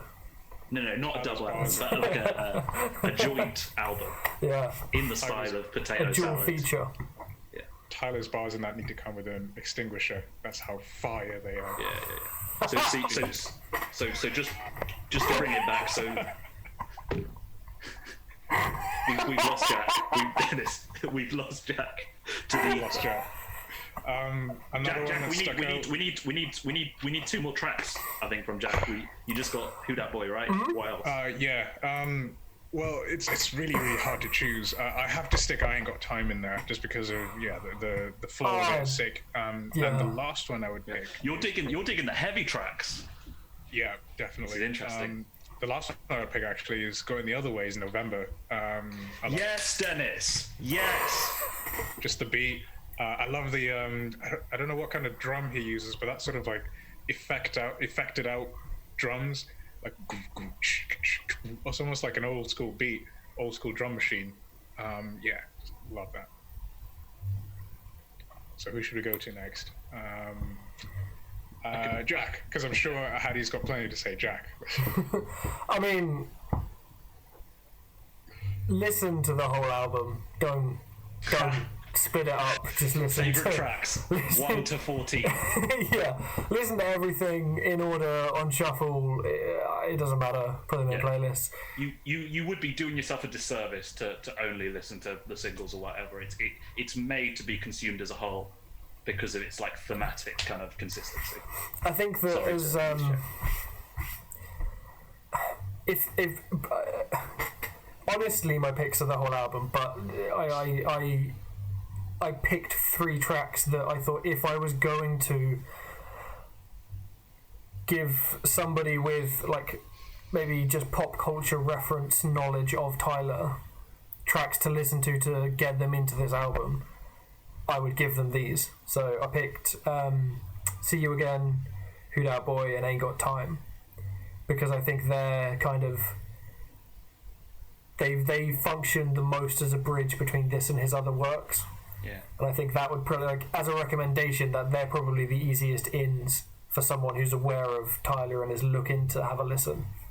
But See, I think it's really interesting. Any of them. I think it's really interesting you guys both put Who Dat Boy and Ain't Got Time in, because it's kind of like you've selected tracks that don't really reflect the album, and it's not necessarily a bad thing. Both of those tracks, well, one of those tracks I put in my list, my top 3, but I think it's very interesting that they're kind of off on the side. I feel like Ain't Got Time is the culmination of all the angst and stuff that he Danny's had. a fanboy. In Hey! Sorry, I just had an alert come off because Jamar's just resubscribed and called Dennis a fanboy.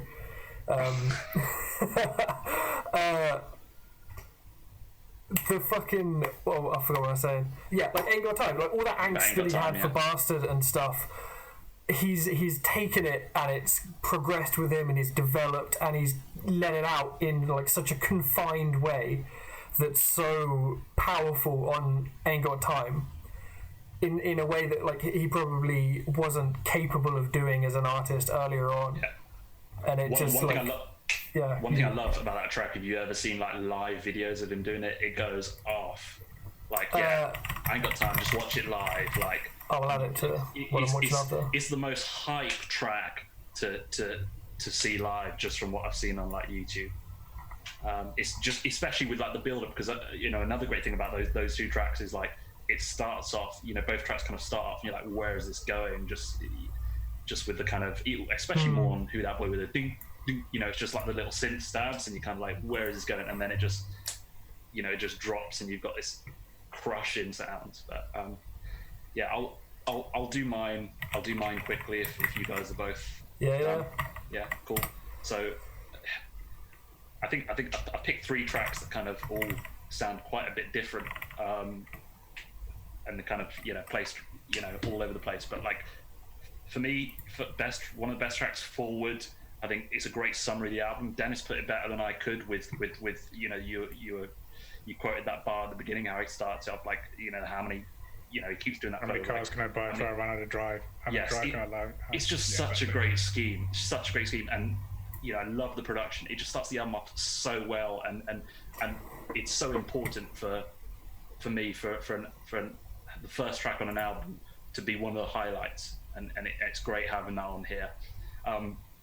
Second track, I do like Who Dat Boy and Ain't Got Time a lot, but I tried to pick just one.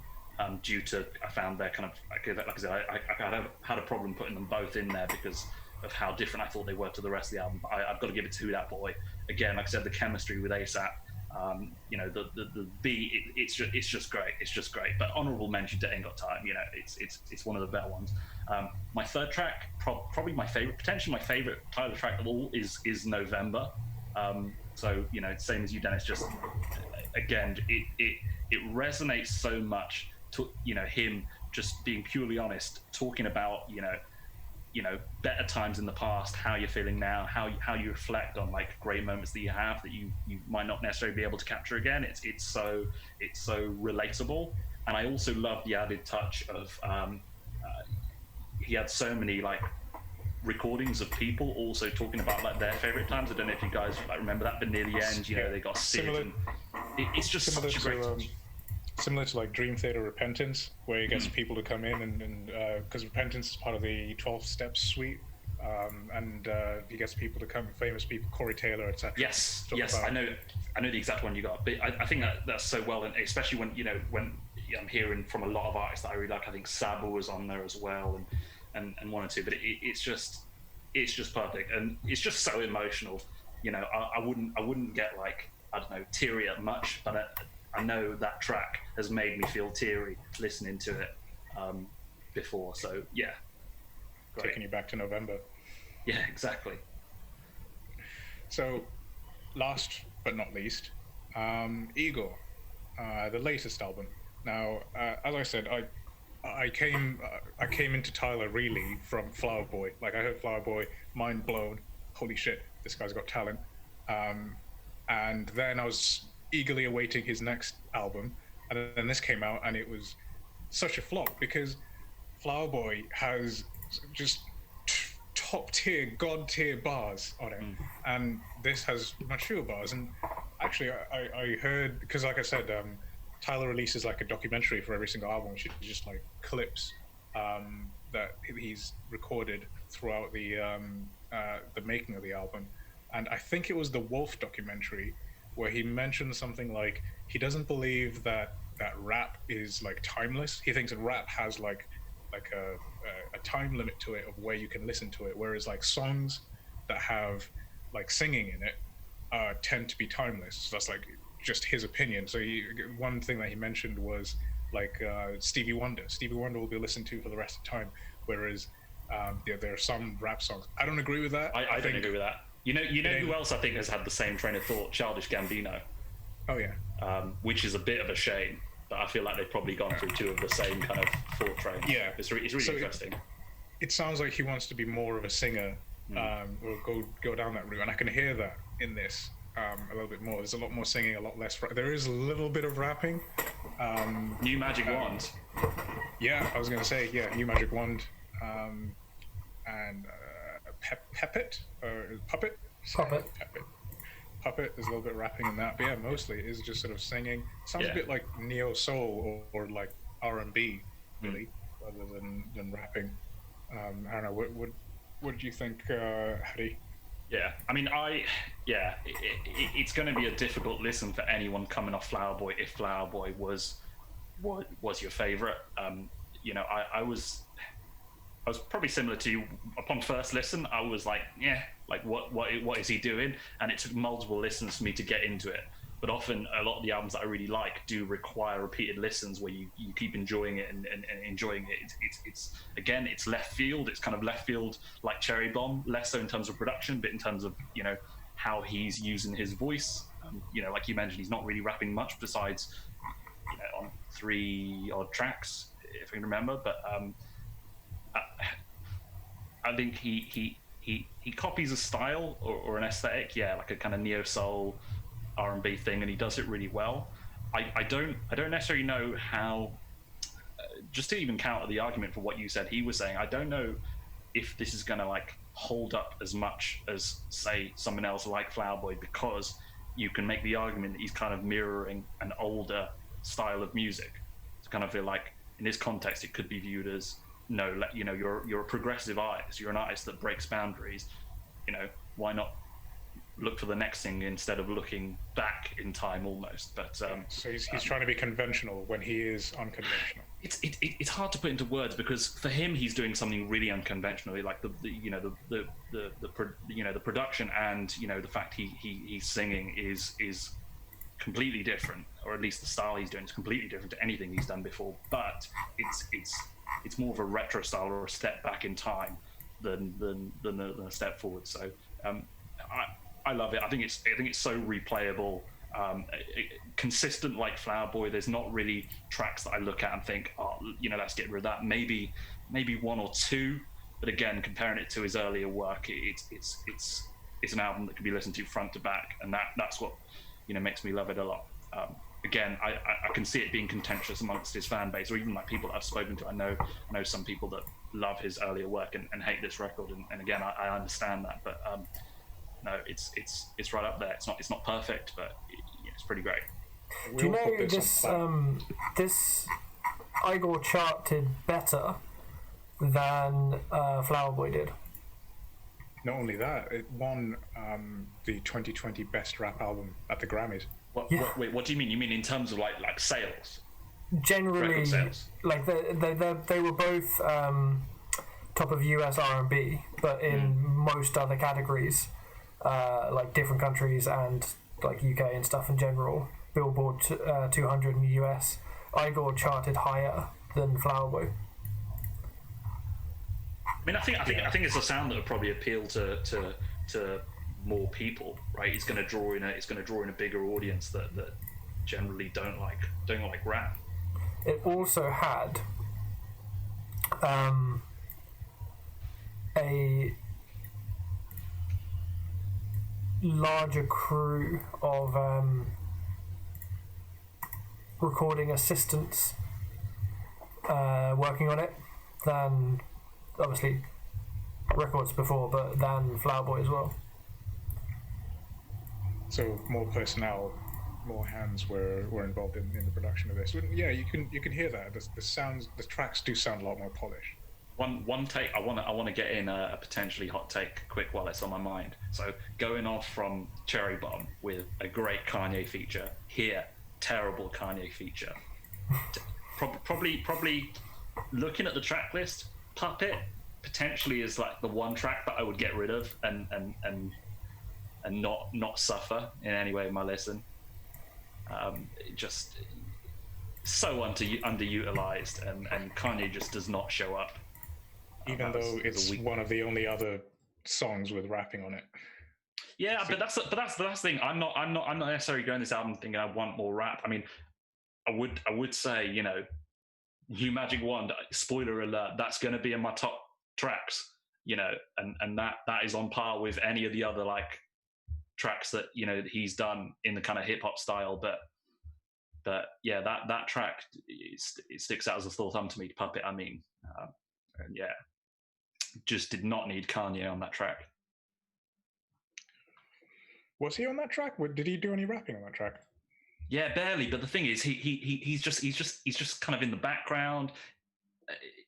He's just talking some shit, and it's you know, definitely give it a listen after this. But yeah, it's not one for me. Not one for you. Yeah. So, Jack, you were pissed off at us for not rating this as highly. We all have this in the same tier. Yeah. True. This was mine, in previous discussions. I'd give mine a caveat though. I'd say I'm probably the other way, rather than thinking you should rate it more. I think I rate it less than you guys, because I agree it's really interesting. Like in isolation, it's a really good album. Sonically, he creates really nice spaces within it. My first listen to it, I was really disappointed. It took... Again, was this expecting Flower Boy when you first played it? Is that what you expected? Being aware of his first trio of albums progression, I knew that this would be like I was hoping this would be a different album. I didn't want him to settle into a stream again like he did with like the dark stuff for the first three.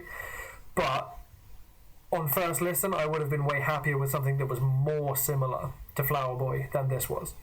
But also at the end of the day, like I like his new vocal style now, but I don't think it ever hits the heights that his like, not necessarily rapping, but just his rhythmic control and his lyrical ability are so strong. I don't know he'll ever be as strong or like in his prime as when he's making those a feature, which it doesn't do as much on this album. I think that it's so good sonically, and his tracks are so good that it has to be up there. But I think it's only just carried by its production above Bastard and Wolf for me. So yeah, we're kind of in the same boat in that we were both expecting quality rapping, and we just found that to be missing. And yeah, I agree with you, Jack, that his rapping is second to none. It's top tier. I would put him up there with some of the best rappers in the game now or ever, really. So it's a shame that he's decided to put that as a feature rather than sort of on the forefront. But isn't it crazy though that he can make an album that's essentially devoid of rap and in a whole different space, and it still becomes one of our favorites. So it doesn't make sense. It doesn't make sense in some ways because you put it as a high tier like me. Like I said, it's around the same boat as me. Yeah. Now you're saying you're missing some of those elements, which, like I said, I shared upon first listen, but it quickly went away when I through multiple listens when I was experiencing the other aspects. Like you said, like Jack said, the quality of the production. See, when this first came out, which was around May of 2019, I didn't know much about Tyler other than just Flower Boy. I didn't know he made his own beats, for instance. So like I was listening to it as if like yeah, maybe he bought some of these beats or maybe he just composed this album. But going back to it and sort of listen to it, like, oh, he created all of this, and sort of he not only does he do that, but he creates most of the beats for Odd Future as well, which yeah, it makes you appreciate it so much more. That he's not showcasing his rap, he's showcasing just his ability to just make music, which so for that I would give it like a high thing, but I put it on a high tier. But yeah, it's just really sad that he left out the his high quality rapping, which is just yeah, amazing. I think he's gonna do things in the future that would bring back. Do you think he's gonna make it big?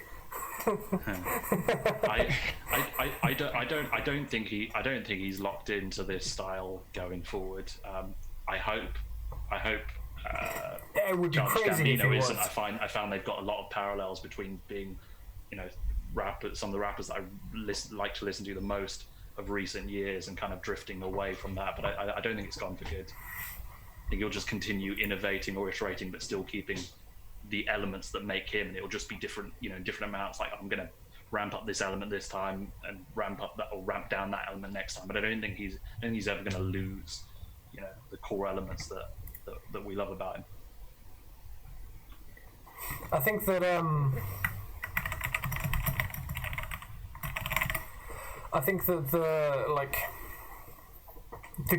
the space between Flower Boy and Igor is way bigger than between any of his other albums for me. Like, Cherry Bomb is closer behind Goblin than Igor is behind Flower Boy. Not in. I agree in some ways, but in terms of like artistic vision and production quality, I think they would stand on a tier above the rest. Cherry Bomb and Musically, Igor, yes. or Igor and Flower Boy. No, Igor and Flower Boy. So musically, yes, there's a big leap. But I guess in terms of him How do you mean, having an like, artist, him having a vision and an ambition. But then What's that, sorry? he literally started his career with a vision for 3 albums. Like, surely Bastard Wolf and Goblin are the most conceptual albums that he's done. Like, they literally tell a whole story of multiple characters and personas over like 3 hours ish of listening. But it's still spotty, because even when we go back to like tracks like, you know, Transylvania or something, it's like, yeah, that here's a persona, or here's a character I'm playing, but then you could switch it up, and on the next track there's a completely different topic, which is fine. But when you're talking about like an album like the Flower Boy and Igor, you know, there's a theme, there's a sound, and it doesn't deviate to it to cause the album to lose any consistency. That's what I think is so good about the 2 most recent albums.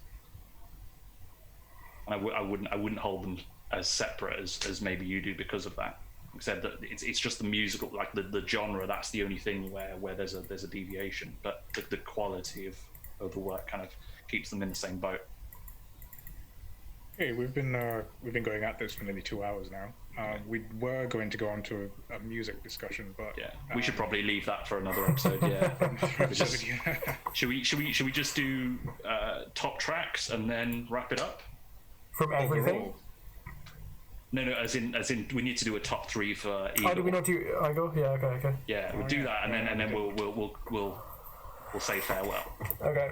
Okay. So, How do you go? you want me to go? Okay. Again, I'm not ready.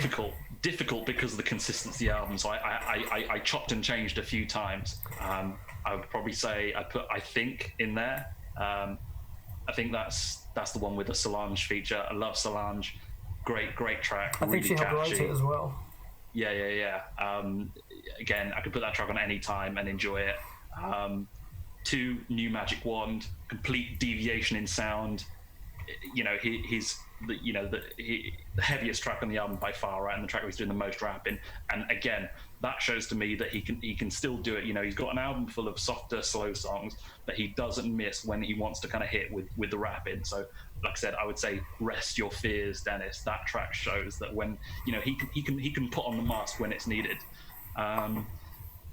Third track, probably Gone / Thank You. I think that's what it's called. Near the end.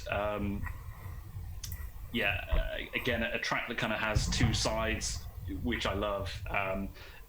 That track has, you know, vibes on it, kind of remind me of like someone like Stevie Wonder. It's great. So yeah, those would be my three. So I would agree with you. I think fucking amazing, so catchy, loved it. I would put that in there. And the other two I put in there is New Magic Wand and Puppet, just because as I was listening to it, I was so starved for rapping that I just gravitated towards any kind of rapping, because his rapping is just so top tier. This has been the most wild opinion of the whole podcast for me. Of anything. It's because of Puppet, isn't it? You just don't rate Puppet at all. Yeah, again, it's just That way. But yeah, that's it from me. Fair enough. You wanted something and he gave it to you on that track. Did you only pick two? Basically. No, Puppet, he said New I Magic think. Wand, and I think is just top tier. We shared two of the same. Oh, New Magic one. Wand. Okay, yeah. I didn't hear that the first time. A Boy Is a Gun. Again, I would say an odd choice, but Come fair at enough. me. Yeah, I don't know why, to be honest. Really, it wasn't one that I remembered from my first times listening to it when I came back to the album, but it just resonated the second or third time through. This was one of probably the most traditional hip hop in terms of beat, I would say. Yeah. The kind of heavily like sample focused track. This will be when we get to this. I know it's a discussion point in a future episode now, but this was one of the moments where I had to pull out my phone and check which song I was listening to. I was like, well, what is this called? Because I need to know. Probably, I think, and Gone, but I think it's between Gone and Are We Still Friends for my last one, because I liked how Are We Still Friends functioned within the grander scope of the album as a whole. It was a good epilogue.